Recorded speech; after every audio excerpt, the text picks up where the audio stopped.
कस्ट नंबर 3 आज से पहले कि मैं वहाँ से भागने की कोशिश करता था, वो हो गया। जिसके लिए मैं बिल्कुल भी तैयार नहीं था, बाजी ने बहाने से मेरे सिर पर हाथ फेरते हुए मेरा माँ से खींच कर बता दिया था और मेरा चेहरा देखते हैं, बाजी बाजी अब तुम हो। गाना कुछ बोले, अपना सिर झुकाए बैठा रहा। उस वक़्त हम दोनों बहन-भाई एक दूसरे के सामने बिल्कुल बेपर्दा थे। आपने उठा और बाजी से आँखें मिलाते हुए अपना लिबास और था और चेहरे से मासिक लगा के वहाँ से निकल आया। पता नहीं बाजी मेरे जाने के कितनी देर बाद वहाँ से निकली मुझे नहीं पता और मैं डर के मारे 2 दिन तक घर भी नहीं गया और अपना मोबाइल भी बंद रखा तीसरे दिन। जब मैं मोबाइल ऑन किया तो बाजी के मैसेज आना शुरू हो गए, जिसमें बस इतना ही लिखा हुआ था कि मैंने किसी को कुछ भी नहीं बताया है। प्लीज़ भाई, तुम घर आ जाओ। मैं बहुत परेशान, लेकिन मैंने उनको कोई रिप्लाई नहीं दिया। मैं अपने दोस्त के घर 2 दिन से रहा था। मुझे अपना मोबाइल ऑन किए हुए अभी 1 घंटा ही हुआ था कि अमेरिकी खून आना शुरू हो गई। मैं बाजी के फ़ोन बार-बार काटता था। कुछ देर बाद उम्मी की फ़ोन आ गई। मैंने जब स्क्रीन पर उम्मी का नाम देखा, तो मुझे फ़ोन काट दे की बात ही नहीं हुई। मैंने उम्मी को फ़ोन अटेंड की तो उम्मी ने लर्ज़ती हुई आवाज़ में कहा, "अम्मी बेटा कहाँ हो? आज तुम 3 दिन से घर नहीं और मोबाइल भी बंद किया हुआ है। मैं अम्मी जान वो मेरा मोबाइल ख़राब हो गया था और मैंने आपको बताया भी था कि मैं अपने दोस्तों के साथ हूँ।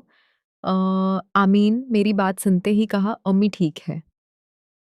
चलो जल्दी से घर आ जाओ। आप आज भी अगर तुमसे मेरी बात नहीं होती, तो तुम्हारे पापा रिपोर्ट कराने चले जाते।" मैंने अम्मी को ओके कहा और फ़ोन काट कर दिया और उठ के घर की तरफ चल पड़ा और सारे रास्ते ये सोचता रहा कि बाजी को अपना चेहरा कैसे दिखाऊँगा।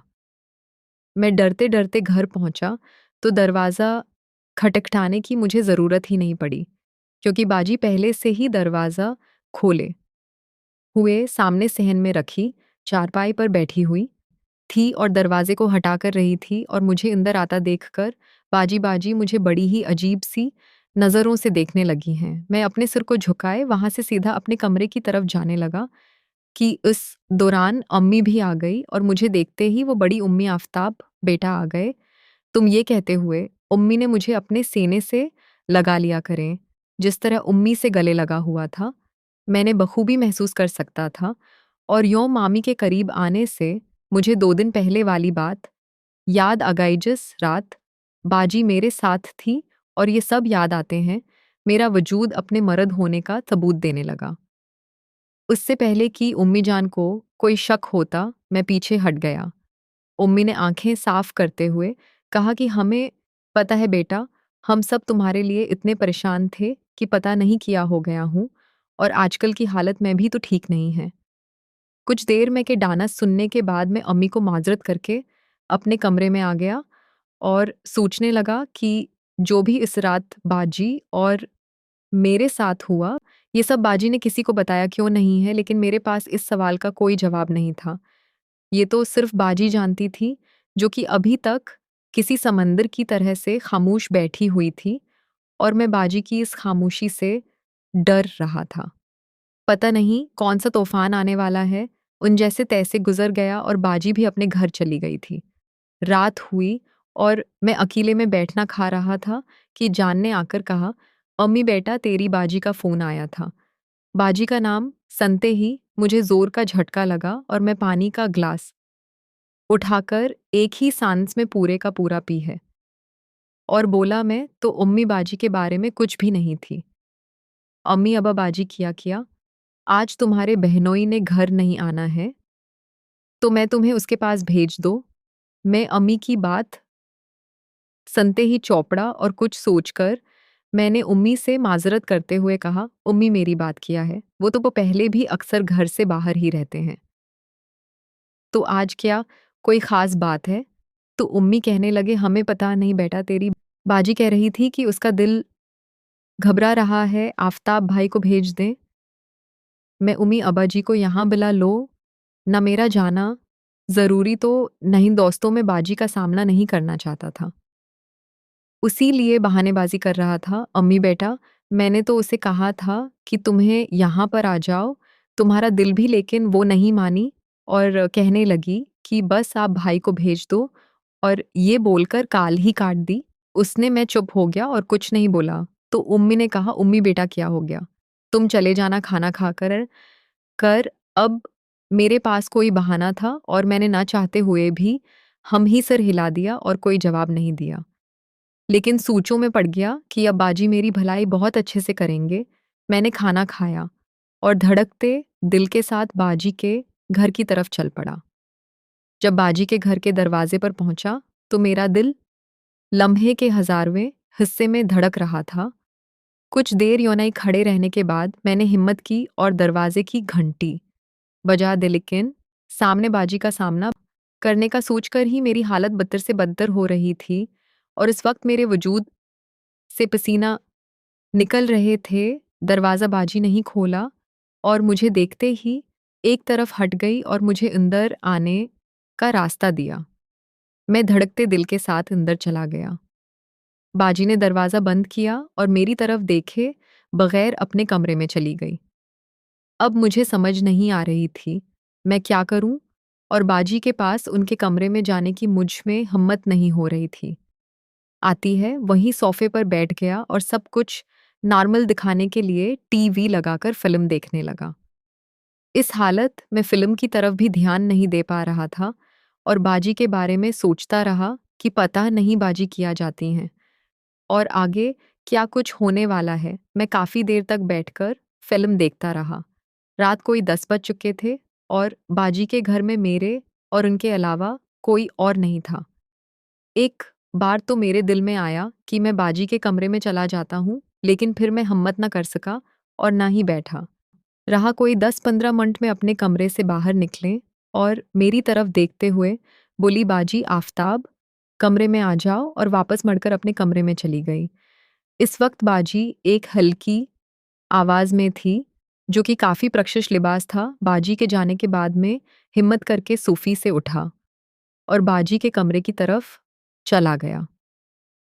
इंदर पहुंचा तो देखा सामने बाजी बहुत ही खूबसूरत अंदाज स्टाइल के साथ टांग पर टांग चढ़ा कर लेते हैं मेरी तरफ देख रही थी।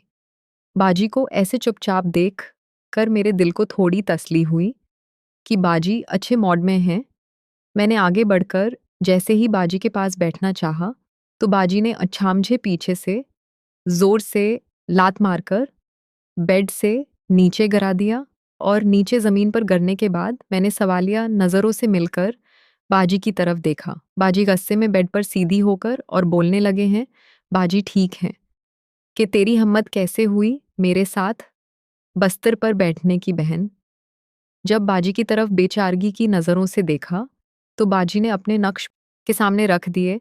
मैं बाजी का ये अंदाज देखकर हैरान परेशान, और आज जब मैं था और सीधा होकर वहीं बैठ गया और अपनी बड़ी बहन की खूबसूरती देखने लगा है। मैं समझता था कि बाजी किया चाहती हैं, लेकिन वो मेरे ऊपर अपना दबाव भी रखना चाहती हैं और अपने मन्ना से ये बात बोलना भी जा रही हैं। इसलिए तो बातें ऐसी हरकतें कर रही थी। बाकियों मुझे अपनी तरफ देखते हुए बोली, बाजी क्या हुआ? आप कहाँ हो गए? मैंने इनकार में सिर हिलाते हुए कहा, मैं खोना नहीं, कुछ नहीं। वैसे उस दिन जो कुछ भी हुआ बाजी, मैं बहुत शर्मिंदा हूँ, मैं आपसे माफ़ी मांगता हूँ और प्लीज़ आप भी किसी को बताएगा, सच्ची सच्ची बताओ क्या तुम मुझे पता नहीं था उसके पीछे कोई और नहीं बल्कि मैं थी। मैंने इनकार में सिर हिलाकर कहा, मैं सच में बाजी, मुझे इस रात मासिक नाइट क्लब में पता नहीं था कि उसके पीछे आप अगर पता होता तो मैं ऐसी हरकत बिल्कुल भी नहीं करता। साथ हैं बाजी कुछ देर सोचती रही, उसके बाद बोली, जाओ और मेरे सब ठीक है फिर बात करते हैं। मैं बाजी के साथ बिस्तर पर ठीक से बैठ गया तो बाजी ने मेरी तरफ देखते हुए कहा, बाजी भाई क्या तुम्हारी कोई गर्लफ्रेंड नहीं है? नहीं बाजी, नहीं बनती ही नहीं। बाजी ने भाई से कहा, बाजी क्या मतलब बनती ही नहीं है? अच्छे खासे हैंडसम हो और तुम्हारा वजूद भी अच्छा साफ़ट है, तो कोई लड़की तुम्हारी गर्लफ्रेंड क्यों नहीं बनी? मैं सिर को झुका लिया और बोला, बाजी मुझे शायद लड़कियों से बात करने की तमीज़ ही नहीं है। बाजी मेरी तरफ घूरते हुए कहा। बाजी क्या उस दिन तुमने किया था वो पहली बार नहीं किया था और वो भी मेरे साथ मैंने हाँ मैं सिर हिलाया तो उसके साथ बाजी ने एक जोरदार थप्पड़ मेरे गाल पर दे मारी और बोली अगर दोबारा मेरे साथ झूठ बोला तो मैं तुझे जान से ही मार दूंगी मुझे मैंने बाजी की तरफ देखते हुए अपने गाल पर हाथ रख लिया और रोने की आवाज में बोला मैंने कौन सा झूठ बोल दिया है तो बाजी ने मेरी आंखों में देखते हुए कहा बाजी उस दिन जिस तरह तूने क्या था वो कोई नहीं कर सकता है समझे और ये बता तुझे इस जगह के बारे में किसने बताया था मैं फिर झूठ बोलते हुए कहा मैं मेरी एक दोस्त ने बताया था और मेरा कार्ड भी उसने ही बनवा कर दिया था मुझे बाजी मेरी बात सुनती रही और कुछ देर खामोश रहने के बाद बोली अच्छा तो अब किया इरादे हैं जनाब के तो मैंने डरते हुए बाजी की तरफ देखा और बोला मैं थे